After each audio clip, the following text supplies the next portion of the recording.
Up next on Inside the SCCA, Club Spec's first test.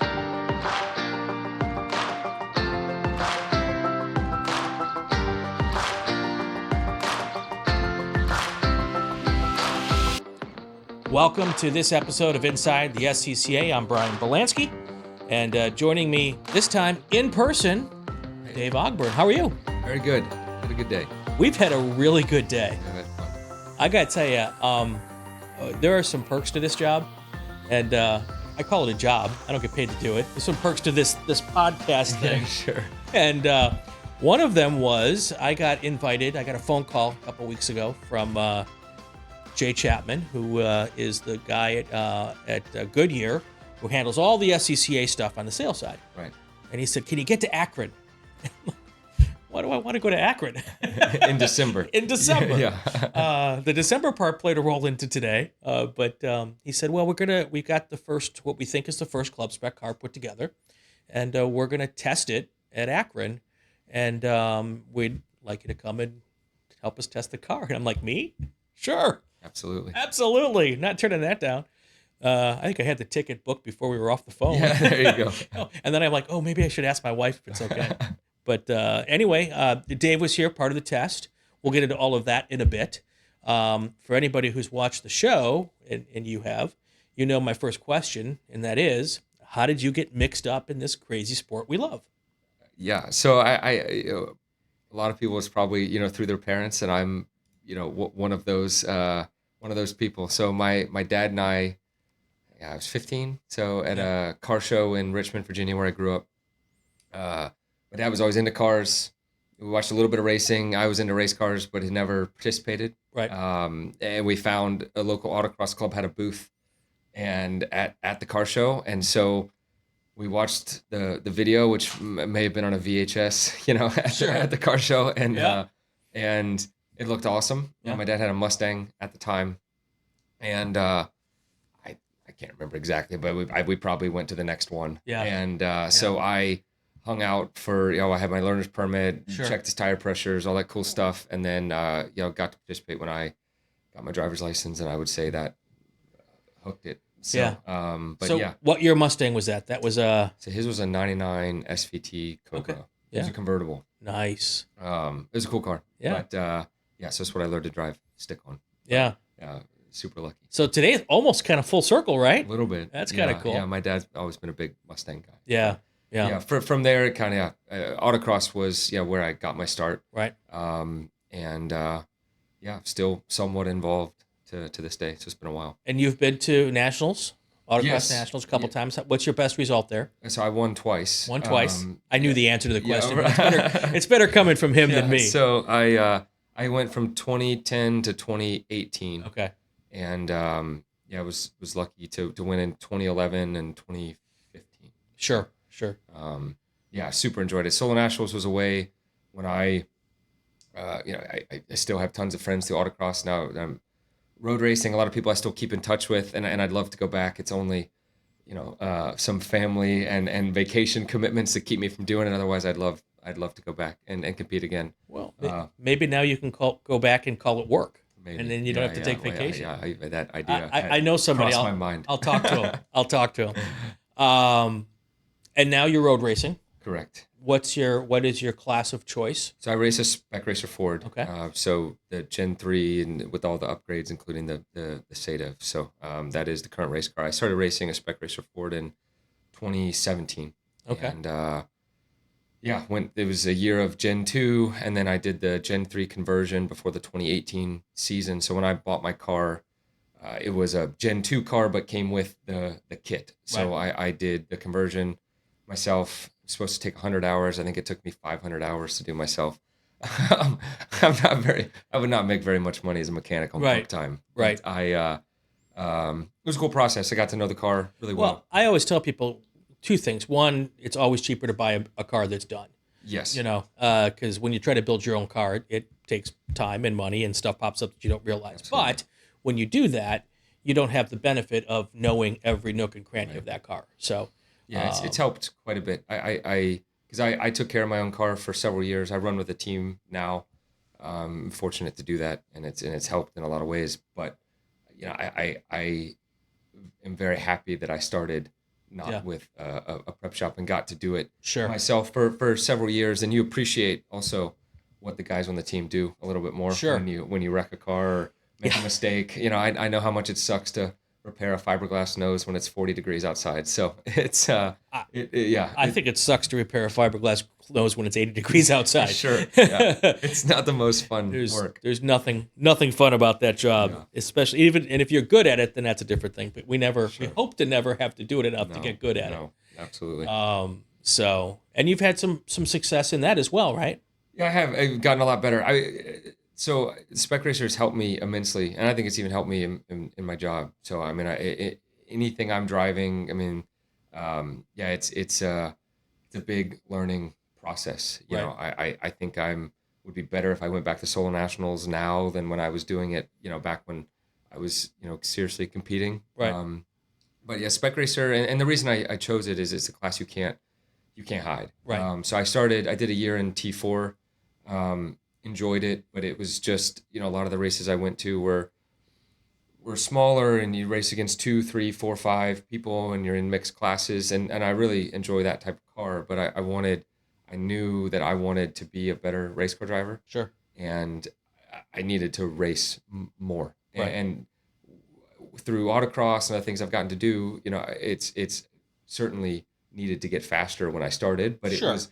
racecraft was more my limitation than my ability to drive the car at the limit. And so I just I needed that wheel to wheel experience. And I think the first race I did in the Spec Racer in 2017, it was a majors race at Coda. And I think I passed and got past more than I had done in an entire season Sure. before that. And so, yeah, it's humbling because, I came in and, thinking like I was going to be better than I Right. really was when I first started. And I wasn't bad. I Sure. did okay. I finished, I think, 8th runoffs the first time I went is Gen 2 is when it was a split Gen 2, Gen 3. Right.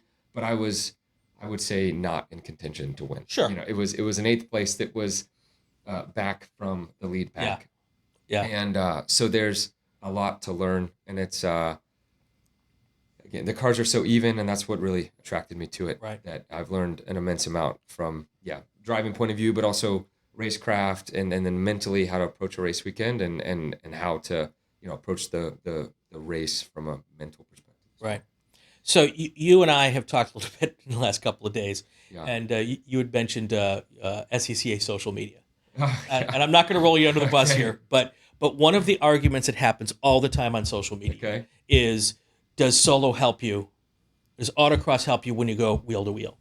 And every person I've ever talked to who is really good at wheel to wheel and who's done a good amount of autocross Mm-hmm. says to me, absolutely, autocross was a great training ground for me. Do you agree with that? Yes.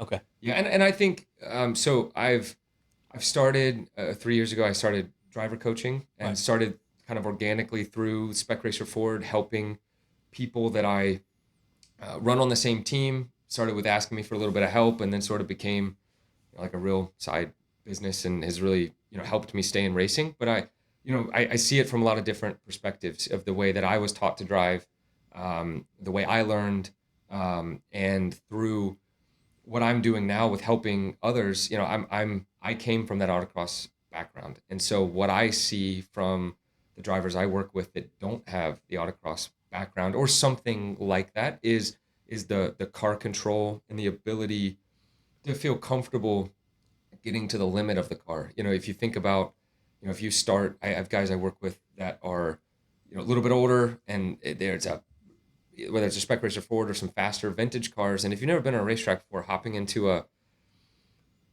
200 horsepower vintage open wheel car or a Spec Racer Ford, it's a lot. How do you feel the limit? I mean, Right. how do you teach that? It's difficult. Right. And so autocross is to me a way to really get comfortable pushing to the limit in a low risk environment. But I think it goes two ways. I think that, if you're an autocross national champion and you just go into road racing, you're not going to immediately take the world by storm. You might, Right. if you're super special. Yeah, I don't think autocrossing means you're going to be good, Right. but it certainly can't hurt you. Yeah, as long as I think what some and I struggle with this is as well. I mean, I thought I was better than I was Sure. when I started doing it. And so, it is being good at autocross doesn't mean, you're going to go in and show the road racers how it's done. But I do think that I'm a big believer in being well-rounded as a driver. Right. So, man, some of the guys I work with, I'm pushing them to do, some rally schools, rally cross, looking to do some drifting. And I think anything you can do to improve your car control and drive other disciplines and drive other type of cars can be a huge advantage. And the other cool thing about autocross is there's opportunities to drive lots of different cars.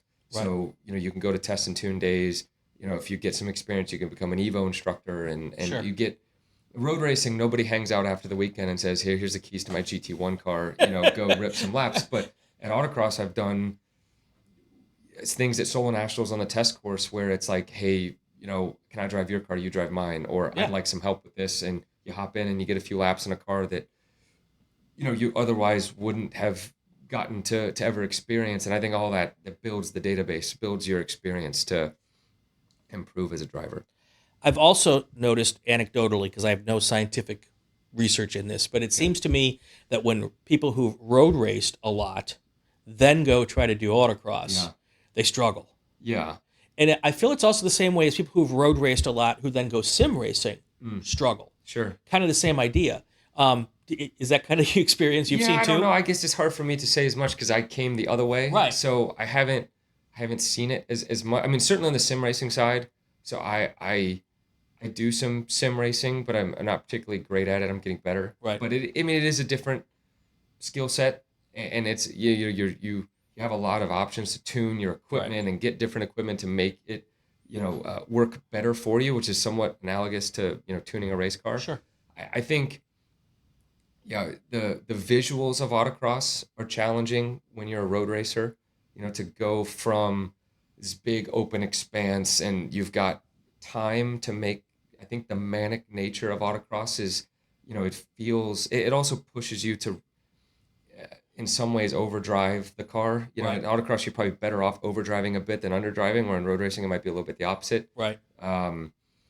So I think if you don't have, it adds some tools to the toolbox, or it may expose some areas. But I think a road racer goes back to autocross, or to autocross. The skills you would learn there from really focusing on your vision and how you're looking ahead, and then also learning new tracks quickly. Right. And I think autocross has been huge for that for me, because so I'll show up to a place and it's I think test day. That in particular is why road racers sometimes struggle in autocross, because you get, even on your first race weekend at a racetrack, you'll get 25 laps that don't mean anything in a race to learn where to brake and where they're. And in an autocross, for those who've done it, you don't get any laps. Right. Or you might have a test and tune. Sure. But even if you have a test on Saturday, it's going to be a different racetrack on Sunday. Track. Yeah. So you're literally you're learning the first course in a couple of walkthroughs, maybe, hopefully, and then I kind of give myself the first run to make sure I really know it, and then I go hard for 2 or 3 or whatever they give you. I think that is definitely a part of it. Yeah. But I do think so. I've done one lap of America a couple times, and some of the best competitors in that event right now are autocrossers who can drive on a racetrack. Yeah. And it's because you go to a track, you have a course walk. It's a much longer course walk. It takes a lot longer. You might get to do it on a scooter, but otherwise it's let it rip. Lap one, it counts. And I think there is something to be said for that aspect of autocross, of really helping anybody drop into a situation at a new track. Or if you look at something like the runoffs, go into, say Indy, or a place that, you don't get to go a lot, I think those skills transfer. Absolutely. Sure. Absolutely. So, all right. So you just teased us a little bit about, how autocross helped your job. Sure. So let's talk about your job, because, dude, I mean, you got one of the coolest jobs in the world. Yeah, I got very lucky. Tell us what you do. Okay, so I'm a performance test driver for Goodyear. So my main role is helping tire designers develop tires for mainly passenger car fitments and light truck fitments. So the way I kind of normally describe it is, whatever you see most on the road, that's what I work most on. Sure. So days like today with where we're driving something that's maybe built for autocross or time trials, or I do get to do some stuff around like our DOT race products. Most of it is commuter touring all season, so you just your everyday tires, and I'm essentially a subjective evaluator. So Right. my job is to evaluate tires for noise, ride, steering feel. So highway steering, like basically driving, from home to work and back on the highway. Those linearity, Right. on center response, these sort of things that we evaluate, and then limit wet and dry handling. And so that's where the enjoyment comes in. That's Yeah. where the where I was super fortunate to be to be able to get this job and keep it and get the training that I've gotten. So I spend a lot of time driving at the limit at work, some in more, non-applicable ways like evasive maneuvers and lane changes, but it still adds to the car control and the comfort at the limit that I get to use when I'm racing. But yeah, day in and day out. So I work at our proving grounds in San Angelo, Texas. Right. So I live in West Texas, here in Akron just for a few days. And I'm probably in a car for maybe half of most days, and sort of my output is test reports and phone calls, discussions of how to make the tire perform better for whatever the goals are. So maybe ride comfort, Right. maybe noise. I do some objective testing related to handling or stopping distance, hydroplaning performance. So I am an engineer, a mechanical engineer, and everyone in my group is an engineer. But most of my role is more basically as a subjective evaluator of tires, working at our proving grounds. So can you talk about what we saw yesterday? Oh, the simulator? Yeah. Yeah. Okay. Yeah, it's public. I wanted to just before. I mean, Pretty sure. I could edit it if Yeah. I had to, but yesterday. I'm virtually positive it's public. Okay, well, if you can't, I'll take it out. Okay. Yeah. But no, I've been lucky. I've been here for 2 days, living the dream, and I mean, this is like a car guy's nirvana. I gotta tell you. And they gave me the whole tour of the plant, and for all of you out there in B spec, I got to see your rain tires being made yesterday in the factory, which is really cool. And they were not cured yet, and it was a whole process. They were inside out, it looked like, so they hadn't been completely finished, really? but they were early in the process. And it is just a really cool. I think there's a public tour you can take here, right? I'm not 100% Okay. sure. Yeah, If- I don't come to Akron. I'll have to ask that probably question. enough. If there is, I'll tell people how to Yeah. do it on the next show. But the tour was really cool. But I got to see your B-Spec tires being made and a whole bunch of them ready to go out. And I know from talking to Jay that you guys are really excited about that program. So, but part of the tour that I got a sneak peek at was this kick-ass for a guy who drives sim racing on a Logitech 920, whatever it is. This was really cool. It's fairly advanced. Yeah, so it's a driver in the loop simulator. Okay. So it's from a company called VI Grade, Right. and it's a full motion hexapod. So it's you've got full pitch roll, heave, and then the platform moves, and so that gives you the sense of some lateral acceleration. Right. It pulls back under braking, and it's really. I was just watching before I came over of another person driving, and it's really cool to see the movement when you're not. It's so different than what you feel when you watch the pod. Yeah, so it's got a cab of a truck or the sedan portion where you sit in the car up on top of this platform, so it looks like a car. Right. And I got to peek inside, and it's got a dashboard and seat and seat belts and everything, just like a regular street car. Yeah, I think it's an Opel Corsa. I believe is what it is. Sure. Yeah. How random could that be, right? Yeah. For us Americans. Right. But and then when you see it, and you see this whole thing moving around, and I know you guys did a lot of the Garage 56 testing here, which was really cool. And Nick, one of your one of my coworkers, Nick, coworkers, who's my has done a lot of work on that, and he's a national champion solo guy too, right? I think he's finished second or third, Okay. but he's a long time late model, super late model racer, and he's run some Grand Am Cup pro stuff, and he's my teammate in One Lap of America, and basically taught me how to drive. So I would definitely be able to drive out of a parking lot if it wasn't for him. Yeah, we saw that one lap car today too out on the test track, and that thing is a beast. It was very fun. It is still very fun. But Nick did a lot of simulation sim development for the Garage 56 tire. Yeah, and a really cool project for him. He's based in Akron, so that he's our main kind of simulator test driver. but we get to come up and kind of work on.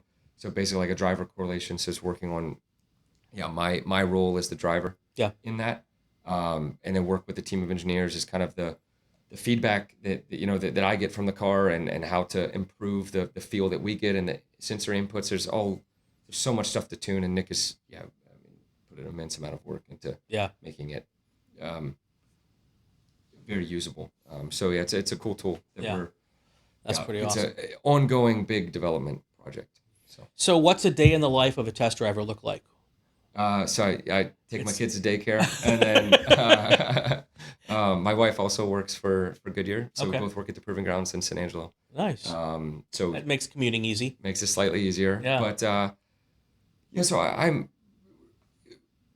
basically every day is a little bit different, but sort of the same. I mean, I have a test schedule that I'm mostly in control of, but I've got to work on the surfaces and how we share what types of tests we're doing, because our main VDA pad we can run wet or dry, so I work on that kind of schedule with the other drivers in my group. But for the most part I run a couple of tests a day, and so for that it may be 5 sets of a noise evaluation or ride or steering or limit handling, and then some regular job stuff, meetings, reports, emails. But I'm usually out on the track for, some days it's a full day, and I'm pretty tired by the time, or if I'm driving to like a race that weekend and I've realized I've been in the car for 8 hours, by the time I get in the car for another 7 hours to, go drive to the track. But, oh, shucks, your life's so rough. I know. These are the, right, exactly. It was interesting because when you showed us a little bit about what you do is, we all think test driving was like always driving at the limit or whatever the case may be, but you do like the noise testing.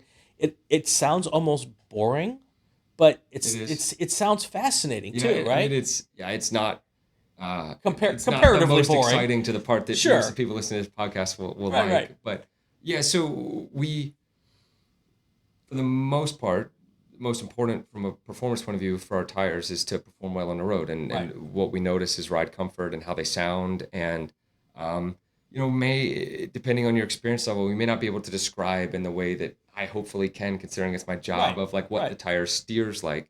But we all know when something doesn't feel right or feels disconnected, or you put in an input and the car doesn't move, and then you put in a little bit more and it moves a lot.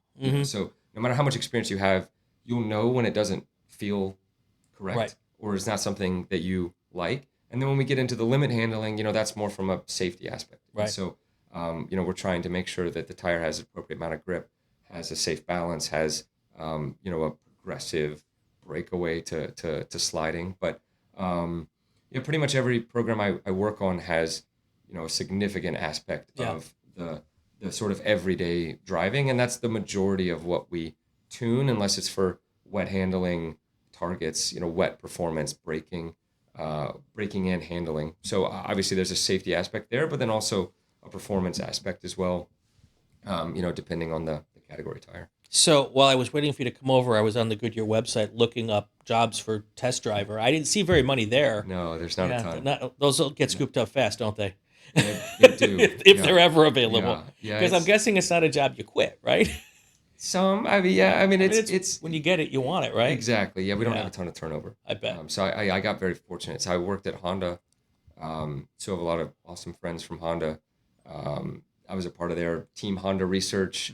It's now more under the Hart banner. But I really enjoyed my time there. But I wanted to move into testing, and so it was a friend of a friend. So a friend of Lane Borg. Some of the autocrossers listen. Sure. One of Lane. So Lane's one of my coworkers. We sit across from each other in the office, and I found out about the opening, and it didn't sound real. Yeah. And at some point, it becomes more normal. But I very much remind myself and force myself to remember very frequently how lucky I am.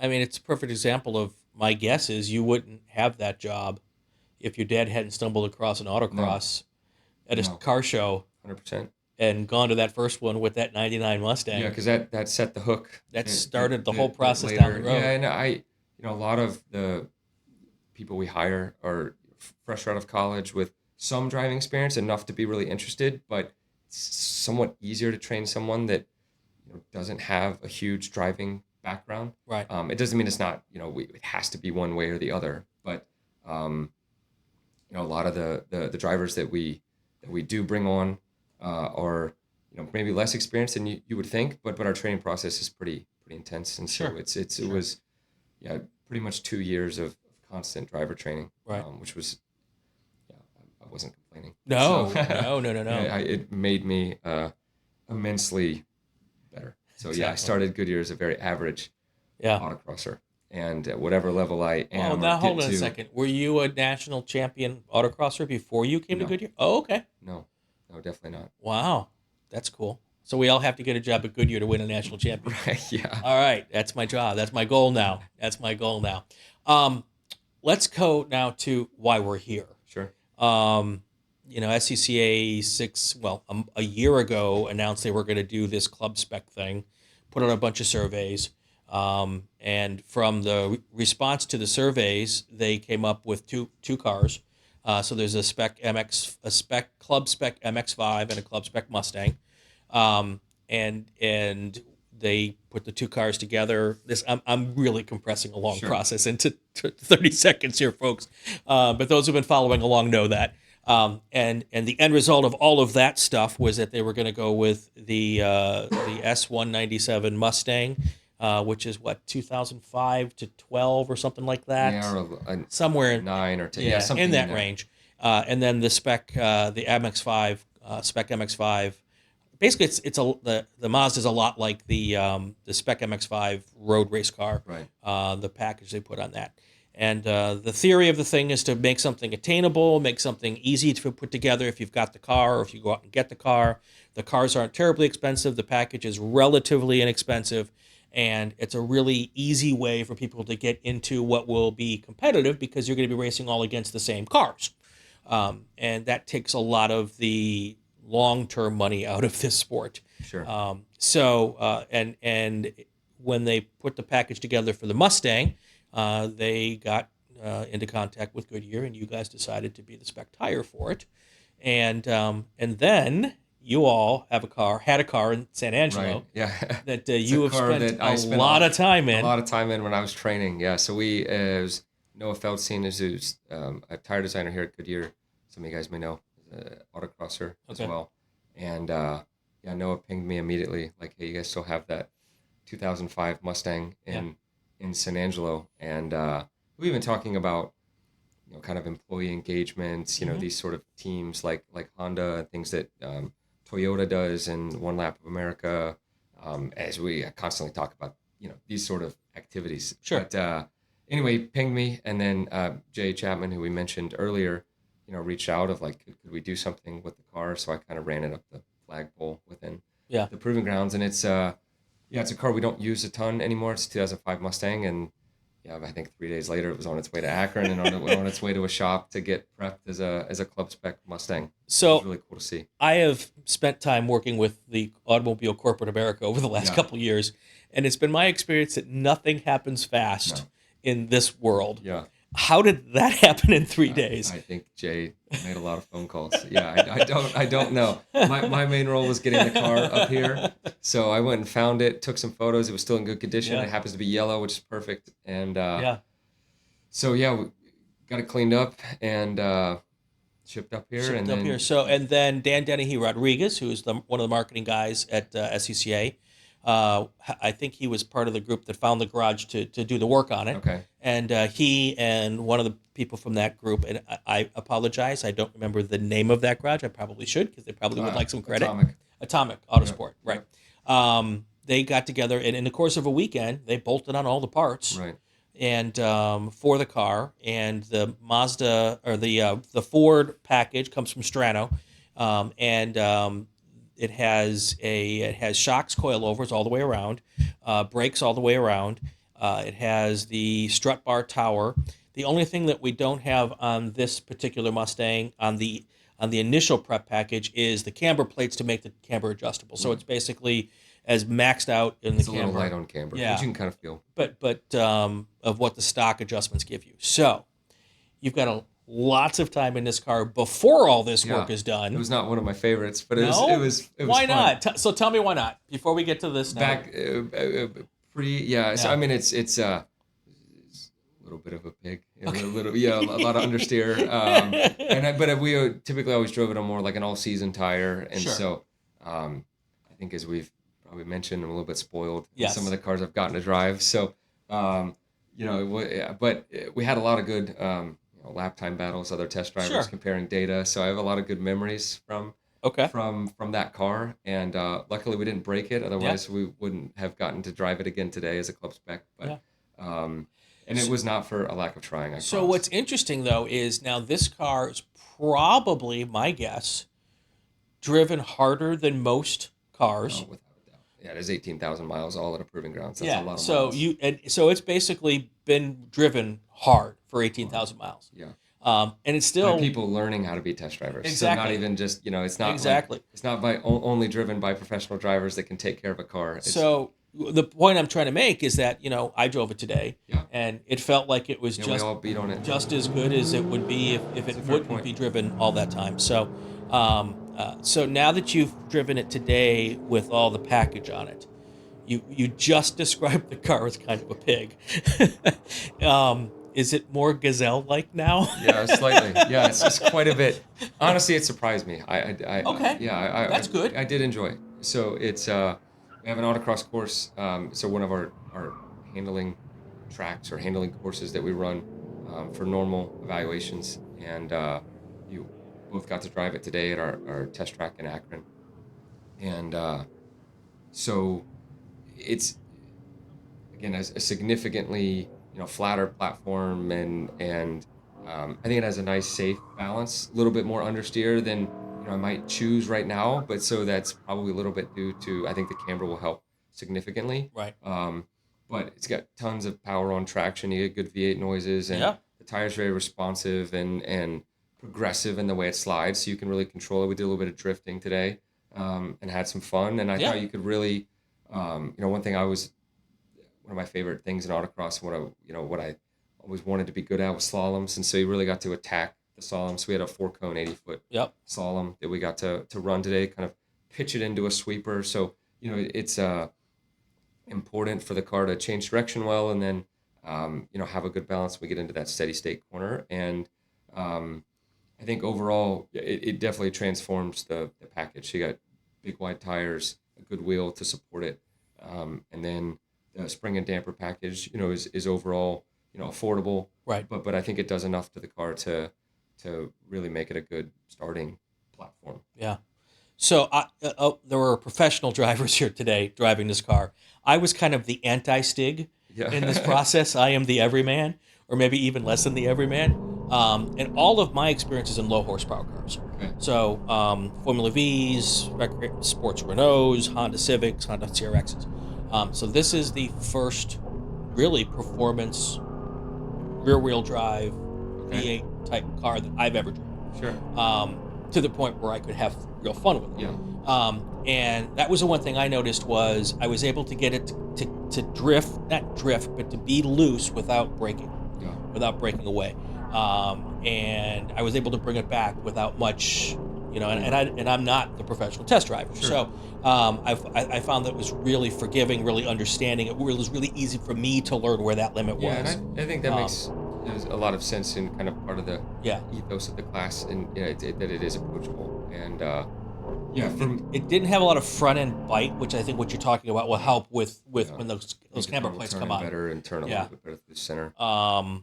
But that was a hoot. Yeah, it was a lot of fun. Yeah, we got a lot of people through it, and and like you said, Dan got some experience, and it was overall super enjoyable. And the other thing that was cool, and as part of a club, we want to get more people to have fun with what we do. And you guys brought over some of your marketing folks who've never done anything like this before. Yeah, I seem to quite enjoy it. Yeah, and the smiles on those faces of those folks when they got out of the car was just awesome. Yeah, it was fun. Yeah, I mean it's one of the enjoyable parts of the job. So we do get to do some demo rides, things like we have kind of ride and drive marketing shows. So we get to do that is probably not certainly not every day, but when we have visitors to the proving grounds, we get to give rides. And so especially when it's internal and someone that is involved with like a different part of the tire company, right? And get them that experience, connect them a little more to the products that we sell.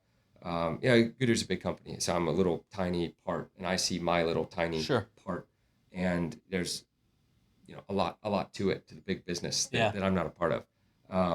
So it's cool to kind of make that connection, and they seem to very clearly enjoy it quite a bit. They were had a lot of fun. Yeah. They had a lot of fun. So with all of the experience you've got on the autocross side of things, and that's one of the main primary focuses of where Club Spec is going to go. We've also talked about classes, and there's a lot of them. Sure. But I do feel like if you're going to add a class to autocross, something like this where the barrier to entry is fairly easy, not cheap, but fairly easy. Most people with a small amount of mechanical experience can put this car together. And the thing I like about all spec classes is that you should be competitive with the cars you're racing against pretty much out of the box if you have some driving. The car is not Right. going to be what makes you not competitive. Sure. Yeah, I mean, and that's what there are people that love to wrench more than drive, Yes. and build more than drive, and I'm clear. I mean, I like the driving Right. 10 times as much as I like any other part of it. Right. Sometimes I'm envious of, and I want to be that builder, car prep. I've done a little bit, but it's just not, it's not what I enjoy the most. And so especially, now having family and young kids, I'm very okay being the guy that shows up to the track with a helmet bag and goes racing, because the Right. racing is what I enjoy the most, and I'm fortunate to be able to still do that.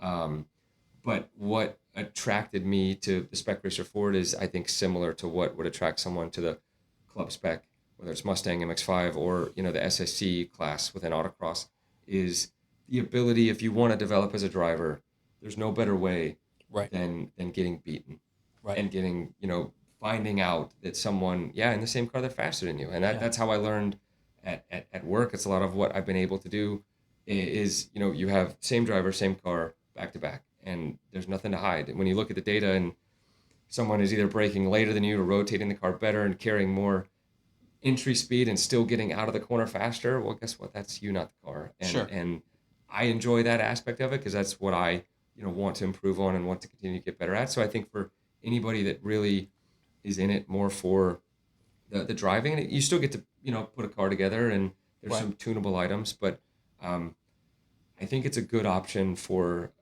someone looking to really focus on the driving side. Right. Whether you have the mechanic ability or not, it doesn't really matter. It's just what you want to focus on. Sure. So it's Akron. Yes. It's December. Yeah. It was not warm. It today. was not warm It was today. very cold. So tell us a little bit about this tire. 'Cause I thought the tire, again, I wasn't driving it anywhere near 10 tenths. If I was 6 tenths, I would be shocked. Sure. But the tire felt really good to me. Tell me about the tire that's on this car. Yeah, so it's the Goodyear Eagle F1 Supercar 3. So it's it's essentially, so it's our 200 treadwear tire competitor. It's branded as a 220, but it's essentially, our extreme high performance summer. And so it stems from the OE fitment to the Camaro ZL1, the 6th gen Camaro ZL1. So Nick, we mentioned earlier, was the lead test driver for that. I got to experience a lot of it during my training, and it was a cool process to see. And that tire has become expanded to replacement sizes. So, what you see now available out there. And so it is basically our highest grip, true street tire, the Supercar 3R and our Eagle RS, our DOT and our streetable, but they're certainly more oriented for track driving. But Supercar 3 it takes heat, so it takes heat well. So it's good on a hot day, and it can take some abuse. I've used it in World Racing League endurance racing, and I ran the 24 hours of Sebring in 2021. Unfortunately, it didn't quite make it 24 hours, but the 18 hours we didn't change tires. Oh, so, wow. One of them was about done. Right. But even still, I mean, we've done easily 8-hour races. Right. With 4 Spec Racer Ford guys basically doing qualifying laps, trying to be the fastest on the team. Sure. And the tire took it. Sure. So, now, was that the tire you guys used on the one lap car? correct. Yeah. Okay. So it's also the tire that we use in one lap. And did that make the entire trip on one set? Yeah. Oh, easily. Oh, yeah. Okay. Yeah. I've done one lap 4 times. I did twice with my dad and twice with Team Goodyear with Nick. Right. And the last year I did it with my dad in 2021. We were sponsored by Goodyear, ran Goodyear's the Supercar 3 on his 911, and I think my dad did track days on those tires for a year after one lap. Oh wow. So I mean, it wears well. It is reasonable in the wet, so good wet performance. Sure. It's not the peaks of some of the more of a max summer, Right. instead of the extreme performance summer. But I've driven in the rain. It's drivable and has good performance, wet and dry. Strengths are more dry. Sure. It's good response. But in cold temperatures, like a lot of these tires, how they make the grip is a little bit hotted up, and so they don't perform as well at colder temperatures. But as we saw today, it was 40 degrees, and the tires never got warm. I don't think anybody was complaining. Yeah, So, I didn't know. It was just a real pleasure to drive. Right. So if you're at an autocross, your first run, you're going to be warming up a little bit, like you would be with many of or most or all of the tires in that segment. Right. But by the time you get to second run, it doesn't take a lot to light it off, and then you should have good consistent performance. You're not going to have a tire that's going to drop off on your sixth run. Right. What before actually, I've got a couple of things, but let me say some nice things about the people who's got the logo in the top corner here. Ray Esports. You actually do some stuff with them as well. I do. You do the Formula Ford stuff. You were saying I do the Formula V stuff. I can't say I do it. I'm trying to do more. I've done 3 now. Right. So Ray Esports is one of our partners here. Also Racekeeper. If I set up the Racekeeper properly, we'll have some in-car video from our test today. And they are the official in-car camera of the Inside the SCCA podcast.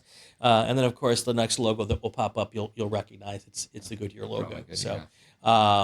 They've been a partner of the podcast. You guys have been a podcast partner now for 2 years to get us to the runoffs, and Awesome.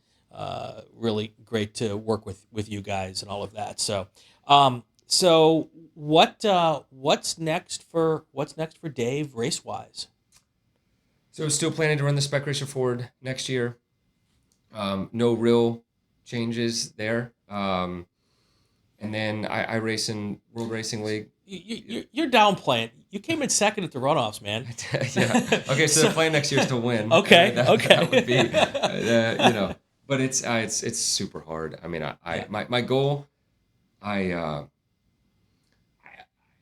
my wife and I had kids, so we have a 1.5-year-old, a 4.5-year-old. Right.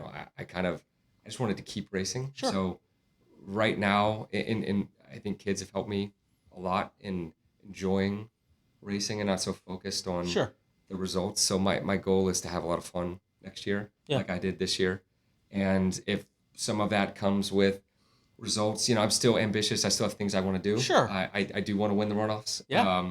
If it doesn't happen this year, I'll be okay. If it does happen, I'll probably still be okay, hopefully. So have you been to Road America? I only once. Okay. So I went to the June sprints in 2020, and I kind of sounded like I do right now. Actually, I thought I had COVID. I had I tested negative. So I got to fly up a day late. I missed the test day, and rocked up to practice. Followed my teammate Richard Stevens, and I was okay in practice, and then qualified third. Thought I was the man, and then properly learned that racing is much harder than qualifying at Road America. So I had a good draft that probably overqualified where I should have been at the sprint. So I was able to run with the lead pack that year, but I finished however many cars were in the lead pack, I was the last car. So I hung on. It's a absolute wild place to race a Spec Racer Ford. So my plan is to go do probably NOLA Super Tour, Hallett, probably in a race at Eagles Canyon, a majors race, June sprints, and then the runoffs. And it should be a nice season. I'm looking forward to it. So my car's still in pieces from the runoffs. So I always wanted my car to come home without an engine from the runoffs. So I gotta get. I guess that's a good problem to have. Yeah, it is. It's the if you're gonna have your car in pieces, it's a good reason to have it in pieces. But I do also planning on doing still some endurance racing. Okay. With my 4 teammates, all Spec Racer Ford guys, and you're the Denny and the three fast guys in Denny. Three fast guys in Denny. Guys. Yeah. Okay. All right. Yeah, How fast did that guys. how did that come up? I mean, how did the name come up?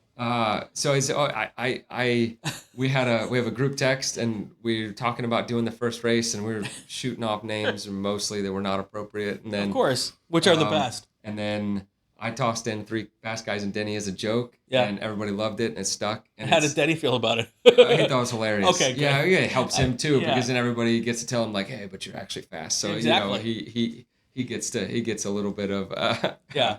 accolades from it. But yeah, it's been fun. People seem to love it at the track. The first time we were on a podium, announce the name, we walk up, and it's not like there were a ton of people there. But Yeah. the people that were there, it's like, who's Denny? Which one of you is Denny? And so everybody wants to know who Denny is. Right. He's the slow guy, and then he gets in the car, and I find out that he's not particularly No, slow. he is not. There's He's nothing. very not slow. I mean, So right now we have a team of 4 Spec Racer 4 drivers, and 3 of us have finished second. So the goal for 2020 is that one of us is going to win. okay. That's the goal. All right. Another one lap? Currently in the Maybe? plans. Yeah, so we're working on details as far as car and what we may be running. So I don't know. Okay. Fingers crossed. We have an entry reserve. I've talked with Brock at one lap. Yeah. And, we are planning on it, but I would say it's not final. Yeah, that's on my bucket list. I will tell It's you a fantastic event. that driving on the Goodyear Proving Grounds was not on my bucket list Yeah. before 2 weeks ago. Okay. And I just keep pinching myself. Like, No, did this really I happen? remember the first time I went to a test track, and it was like, okay, I like this place. It was Honda's test track in Ohio, and like most people don't get the ability to go see places like that, and you get to see a little bit peek behind the curtain of how cars are developed and how tires are developed, and not all of it is exciting. I've also seen a person stand on a grid with a car in the middle, and I remember seeing these like concentric circles, and they have dots, every whatever degrees around. Right. What is this? I'm thinking test track. Test track has to be cars sliding. Right. What is this person doing? And they were making sure it was a node, and each time that the key fob worked. And gosh. what? Somebody's got to do it. I guess someone's got to test Somebody's that too, gotta right? do it. So it's they're cool places. You see things, and Sure. you're like, oh, that's how they test that or verify that. Anyway, so there's you could see lots of neat things. So I'm glad you got to experience it. Yeah, I mean, there was some history behind who's raced at this track and who's spent time doing it. I'm sure. Yeah, same in Texas. There's lots of stories. And Dale Earnhardt Jr. or Dale Earnhardt Sr. did time on this racetrack, and a couple of other. I mean, it's just very, very cool. Yeah. So, I'll get you down to San Angelo at some point. Sure. You just tell me when. Yeah. I'll figure out how to get there. Any sponsors that you've got on your Spec Racer that you want to say thank you to, say hi to, appreciate? Sure. Yeah, so Sim Seats we mentioned. Yep. Sim Racing. So that's who my rig came from. So I've been super enjoying that. I've had it a couple of months. So I went from a Logitech G25 to so you and I are on the same deal. Yeah, like a slight upgrade. So I've been enjoying the sim racing quite a bit. Okay. And through Sim Seats, and then Salt Stick is a electrolyte supplement for cool. an executive sponsor on the Spec Racer side, and then Goodyear's obviously been a huge part of my career, not only from my entire driving career, outside of my job, but also through one lap. So feel super fortunate. Well, thank you for taking the time and joining me for this. Also, thank you for being my my Uber back and forth. With the airport. Right. Absolutely. We actually came in on the same plane together, and which was very cool. And no, it wasn't private. That was my wife. Are they going to fly you up there private? Like, no, they're not going to fly me up there private. Come on now. Likely coach. Yeah. Oh, are you looking for coaching clients? Do you want to put that out there? Because I mean, we got people. Yeah. So I right now so pretty actively coaching in SCCA. I got a lot of my clients are through Spec Racer Ford. So again, a little thing on the side. But yeah, always interested in helping folks out. And how do they find you? So my website is daveogburn.com. daveogburn.com. We'll put that in the show notes. So or Dave Ogburn Racing on Instagram. One of those two. We'll put them both in the show notes. Okay. So if you're driving, don't crash to try to write that down, and we'll get that all out for you. So, all right, that's going to do it for this week's episode of Inside the SCCA. If you like what you saw or what you heard, Subscribe to the Racing Wire Podcast Network or the Racing Network on YouTube so you won't miss any episodes. It would also be great if you left a comment. If it's not a good one, put it on someone else's YouTube channel. You can follow us on social media to find out who our next guest is and leave a question. It's Racing Wire Net on Twitter. New Inside the SCCA every week. I'm Brian Belansky. Have yourself a fantastic weekend. Stay safe and go play with cars. I'm Abby Shear, and when I'm on my way to an autocross, I listen to the Inside the SCCA podcast. Inside the SCCA is a presentation of the Racing Wire Podcast Network and Rural 15 Productions. This podcast is not affiliated with, endorsed, or sponsored by the Sports Car Club of America. The views expressed within are those of the host and our guests and not that of the SCCA.